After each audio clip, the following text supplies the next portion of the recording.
একজন মানুষ নিঃশব্দ রাতে একা বসে আছে।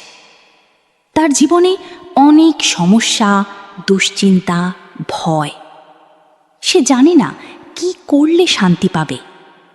রাত গভীর হয়, আকাশে চাঁদ জ্বলছে। এই নীরব রাতেই আল্লাহ সবচেয়ে কাছে থাকেন।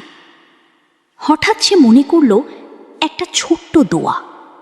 সে হাত তুলে বলল, আল্লাহুম্মা বিসমিকা আমুতু ওয়া আহিয়া।